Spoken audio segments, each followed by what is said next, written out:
we're going to be discussing about controls. Now, because we know anything that has to do with virtual security is very important. You want to ensure that only people that are supposed to come into your conference are those that are coming to your conference. People that are supposed to come to your classroom are those that are coming to your class. So let's say, for an instance, I'm an instructor and it's a paid lecture. And I have my students from anywhere, right, that paid for this class. It's going to be unfair when somebody has joined this class, right? So there is a control measure we are putting in place, right? Apart from the fact that you register them on your back end, there is a special link for every particular participant or every particular student. There's a special link to them. We had additional features here where when they come, they will have to be. Think about if you go to an office to see someone, they will tell you sitting at the reception, right? So this is like that too. So when they come in here, sister, know here, immediately they enter this virtual presence interface here, like you can see, they won't see it's going to be blank until you click on this green icon to approve them. Right, when you approve that candidate, that participant or that student, it will now be able to join the class automatically. Right, this gives a control to who comes into my class and who doesn't. Now, once that is done, there are other controls you can do. Either before people start joining or when they join into your class, or you are given a privilege. Right, now the privilege you are being given is that you can come at any point in time and come to this cog icon here, manage users, and you can come and do lock. Wonderful. So here you can lock functionalities. Right. You want to ensure that there is concentration. You don't want them to share their account. When you lock that, they won't be able to share the account. The share account icon will not be visible to them. They won't be able to share the account at all. Right. So you don't want them to see others viewers accounts. You don't want your student to see themselves. You don't want your participant that comes into this conference to see other participants. You only want them to see you if they share the account and themselves.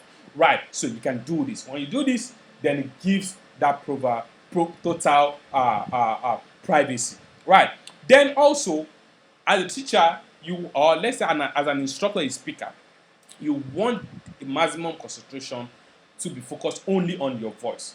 Now you can log this. When you log this, no viewer, no participant, no student will be able to share that microphone. This is going to reduce a lot of background noise so that concentration can be on what you are delivering. All right. So then also, if you don't want them to do a private chat, maybe when this lecture is going on, you don't want them to chat, you don't want them to send message, you want them to just focus. You can log this. When it is time to release that, you can come back and unlock it. Right.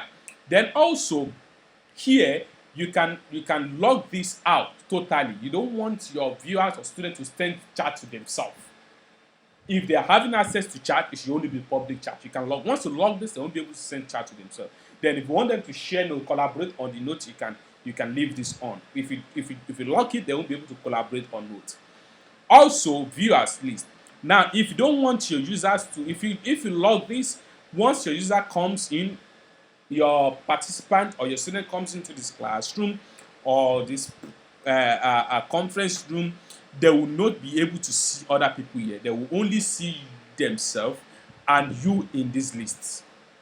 Right? It provides a lot of security. Right? So you can also come back here and you can do this. You can unlock at any point in time you want. You can do that. When you're done, make sure you click on apply. If you don't, it's not going to apply. So that's how to lock a particular to lock all the students at the same time. Also, another control you have as the instructor or the moderator of this class, you can come here and mute everyone.